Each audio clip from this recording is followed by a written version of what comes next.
You can't just call force field.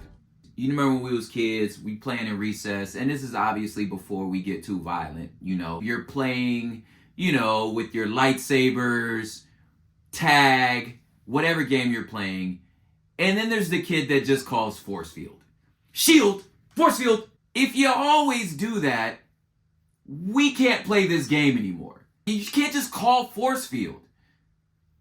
And if you keep calling force field, we probably gonna start fighting. Now we was inner city kids, so eventually it's gonna get violent, you know. And then somebody gonna start saying blood and hey blood, hey cuss. Let's not pretend we're at that age yet. Let's pretend we're at the smaller age where we're just gonna bicker back and forth. Now, yes, nah. Or maybe you have a friend, you know, when you playing a video game and the throw the remote guy, right? That kid, the throw the remote kid. My cousin Myron, I don't know if he's ever gonna watch this, but my cousin Myron was definitely the force field guy. That no matter what we was playing, shield, and it's not even fun anymore, you know? Cause if I pretend slice your arm, part of the fun is being able to be like arm, and then pretend to be Wolverine and your arm grows back. Like that's part of the fun. But if you're just gonna call force field, we don't have a game anymore. Now, let's imagine, you know, the throw the remote kid, the force field kid, they're the same kid.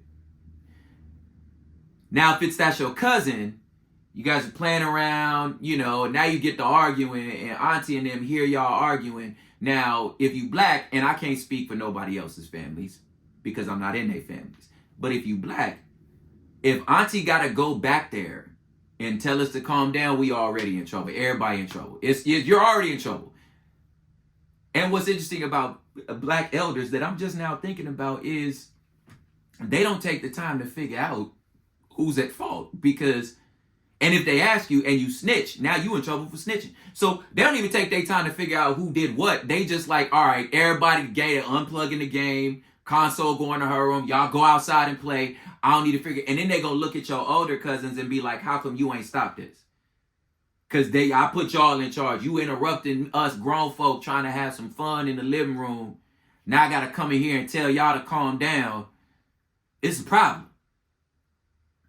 But if it get too bad, sometime auntie will come in there and be like, what did your big brother tell you? And if your big brother say it and they like, well, your big brother in charge, that's it. But then sometimes that don't even count. Then auntie get the final word. And then she tell you how it go down. And then that's it. Once auntie get the final word, that's it. And sometimes auntie realize she can't believe she about to actually have to say what she have to say. Now I seen a meme going around about our age group. I'm in that zillennial. I'm in between X and millennial. You know, I had a little teeny window where I got a TikTok and I probably got to schedule a colonoscopy pretty soon. I gotta get my prostate checked. You know what I'm saying? And I got a TikTok. You know, so it's that in between. But anyway, now dang, we're the Theos and Theas. Like we're the drunk Theos and Theas. That's crazy. Like that's why we're not the kids no more.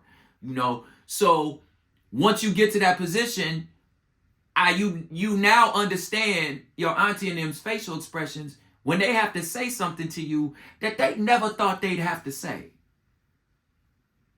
And if you got little homies, little cousins, you know, Theo, you got little nephews, you ever work with kindergartners, you know, 8th graders, you have to say, Pare, anak, mijo, little boy. You cannot lick the banister. You are not allowed to put your tongue on the handrail on the escalator. I don't care how cool you think that is. I can't believe I'm saying this. Don't lick the escalator. And just like you find yourself saying stuff. No, son, nephew. No, you cannot burn your daughter's toys to make a video. Your sister's toys. You can't burn my daughter's toys. You can't burn their toys. And I can't believe I got to tell you this. But sometimes you got like, people just be making outlandish claims. And sometimes you just got to come in there and say it. Sir, you can't just call force field. I would like to talk to y'all about Donald Trump and the Supreme Court case about his immunity. Hood Politics Eyeball Edition. Listen, this is Hood Politics Eyeball Edition. What I'm going to start doing is like eyeball versions. And these eyeball versions are going to have a lot less, hopefully no, like cuss words, because I want you to be able to show them to the little homies. Now, in this particular episode, I'm not just going to talk about Trump's case. I want to talk about specifically how the Supreme Court works and give y'all little civic lessons on just how our government works. Y'all ready to get into it? Okay, dope. You can't answer me because this is a video. This case ain't the Stormy Daniels case. This case ain't the Georgia case. Those are state cases. This case ain't got to do with him just putting mad extra salsa on his tacos about his properties and how much his property's worth, which listen, the man is the finesse king. If you know any kind of hustle, you know that man is a finesse king.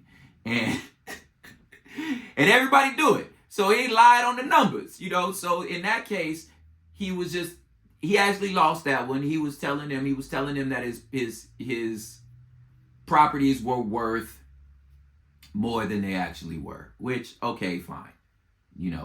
That's one thing. Because appraising is a guess. Like, that's their job. They're supposed to guess how much this stuff is worth. But if you inflate the numbers, then you could get bigger loans for money, for projects you want to do, right? And so that's one thing. But then on the other parts, when he was like something that is 3,000 square foot, he was telling them it's 30,000 square feet.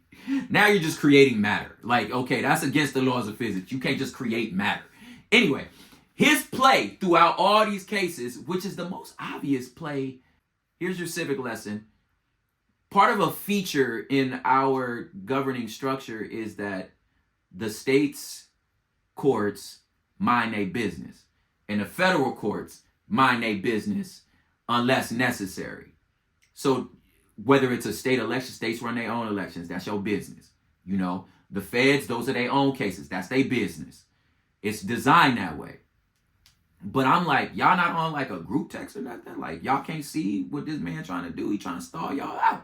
So in this particular case, he was like, the case with him inflating his numbers for his properties. He was like, look, dude, it's a victimless crime, man. I mean, who got hurt? Other billionaires? Whatever. You guys care about billionaires now? Which, I get it. We used to use the same argument with graffiti, that it was a victimless crime. It's like, come on, we're making the city better. And of course, we know it's absurd. Of course there are victims. And in Trump's cases, I'm actually an example of one of the victims. Because as a small business, I'm a small business owner. I have a cold brew company. And I need a business loan. I can't get it. And some would argue because these banks are looking at businesses like Trump where they're like, well, you make this much money.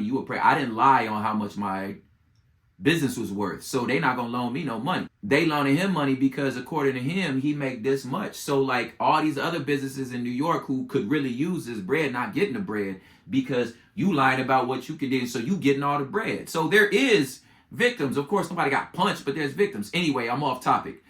That's not even the case he worried about.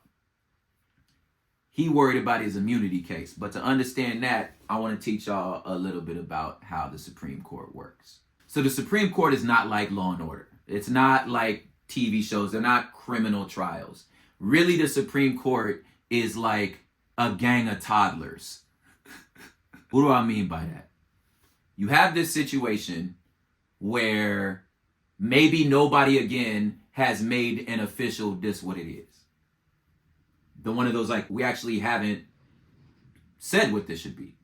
So what the Supreme Court does is say, all right, well, let me hear your arguments. You have one side of whatever position we're talking about comes and presents these arguments. And they say, well, look, we think it should be this, that, and the third. And the Supreme Court justices become toddlers. And they basically what if you to death. Their job is to see if they could poke holes in your argument. And then the next person presents their argument. And they say, well, we think it's this, that, and the third. And they say, well, what about this? What happens with this? Well, what if a meteor hits the earth? What if this? That's their job. and then they listen to you, and then they go, okay, well, we need to go talk about this. And then they go back home to their offices, they talk about who they think has the better point. Now, they don't often agree, right? Most of the time, they don't agree. But they also have to like say, okay, well, is there any other laws on the books or any other cases that are similar to this? Like where maybe we have talked about something like this before? Like, and then that's like, you know, if you're watching a show, but you skip season 4, and maybe like the thing y'all arguing about actually already happened in season 4. If you just go back to season 4, then the conversation's over. So if that's the case, then it's like it's over. That's called looking for precedents. That's law precedents. It's like, well, we had a case like this before. It was kind of like this. And then what one of the other judges might be like, I don't think you remember that right. That's not even, I don't think that's how that went. So then they go back and forth, and then they present what's called an opinion. And it's a paper that says, listen, the majority of us think, and then whatever balance it is, 5-4, you know, 7-3, whatever it is, they say, we think it's this. And then the other people write what's called a dissenting paper that says, yo, we actually don't think, I want to go on record that's cap. Right? So that's essentially how the courts work. Because who makes laws is the Congress, right? The Supreme Court is saying, but is what you saying makes sense? You can't apply this like that. What you doing right there is unconstitutional, right? That's their role. So in Trump's scenario, they are about to answer a question that they've never had to answer before. Can you just call force field? But to understand his case, you got to go back to the Colorado case, which was them saying, sir, you can't run because the 13th, 14th Amendment exists, you can't run for president. You can't run for president, fam. Because, I mean, like, it's like you have a kid who failed history, he got a 1.9 GPA, bro, you're ineligible. You can't play the sports. I don't care how good you are. Like these are the rules. And the history teacher was like, fam, what you want me to pretend like this dude didn't? Or their argument is like, bro, like we can't. You were a part of an insurrection. Like you tried to overthrow the government. We can't have you on our ballots. Now, another function of our government is that the separation between the states and the feds. The states run their own elections. The states run their own course. That's their business. The states mind their business, and the feds mind their business unless they are needed. But essentially, like that's not y'all's business, right? And hopefully, and Trump counting on that play. That like, well, if I become president, I can cancel the federal stuff. The state stuff, I mean, definitely, but it'd be weird for a state to prosecute their president. Like, y'all can't do that. The states mind their business, feds mind their business. But in this scenario, when the state was like, sir, you participated in insurrection, you can't be on the ballot. Trump said, hold up. That case is still pending. You can't say I did something. I haven't been found guilty of it yet. So y'all like you saying something that's not like y'all can't say that. And separately, even if I was, I have full immunity. And even if I was, what is your argument is about being an officer. Like that's what the amendment says. Like no person who holds office can participate in insurrection. It's like the president is an office. To which all of us are looking at each other like, I can't believe I have to say this.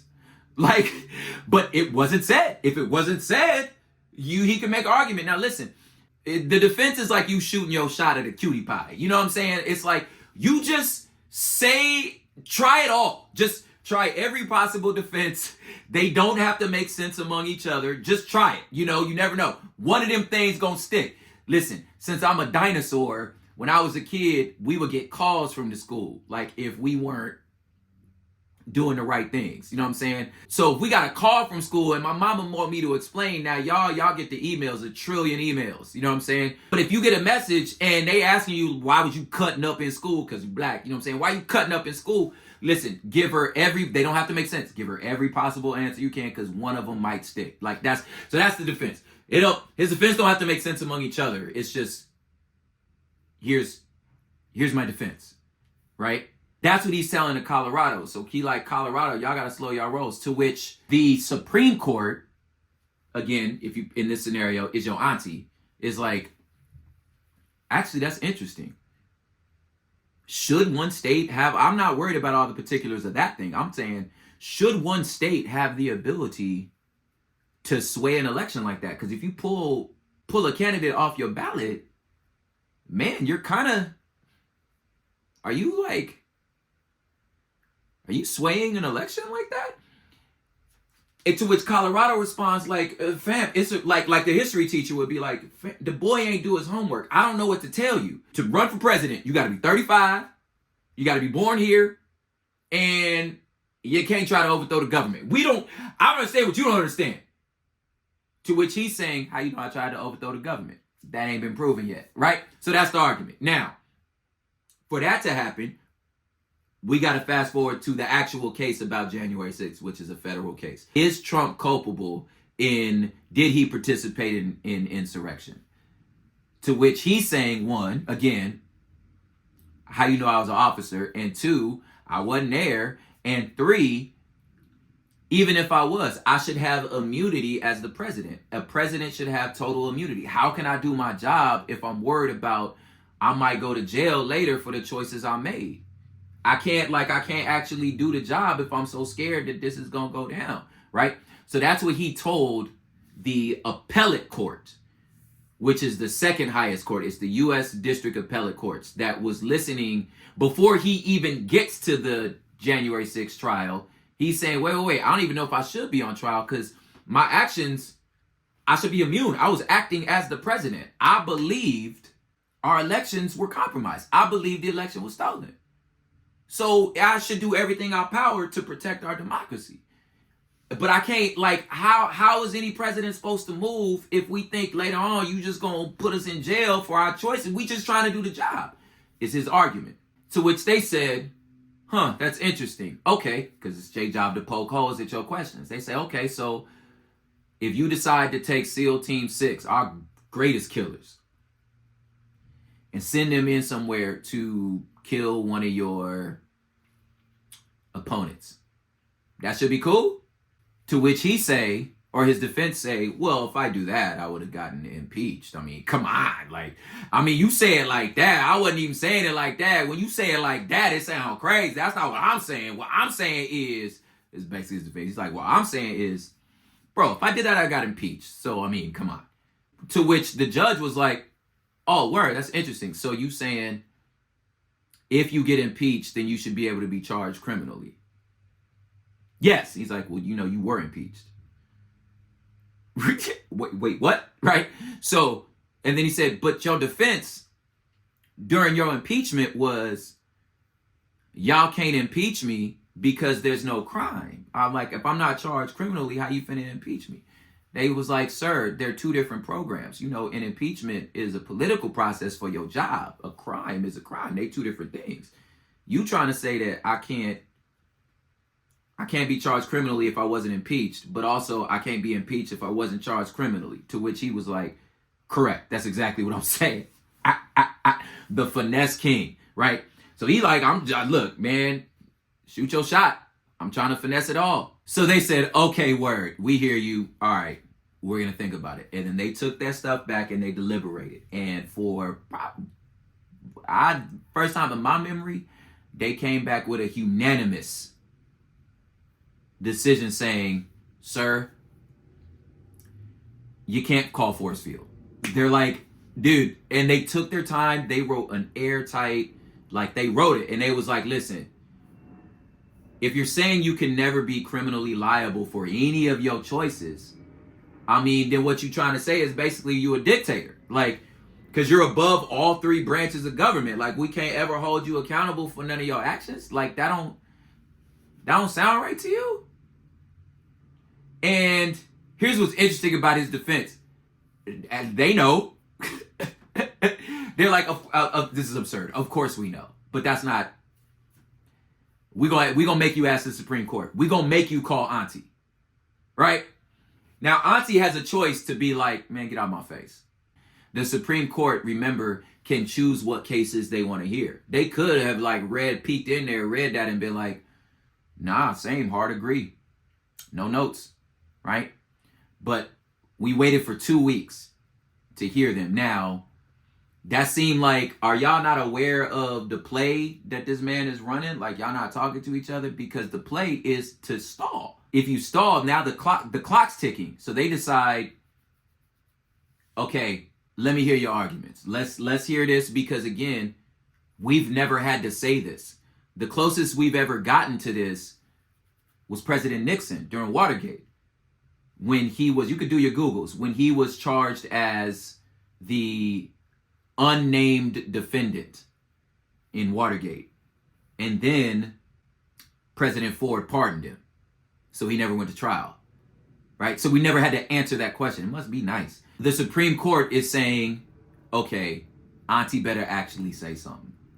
Now, our assumption is they were arguing back and forth, like behind closed doors, because it took them so long. Like, I mean, I know y'all understand what the stakes are.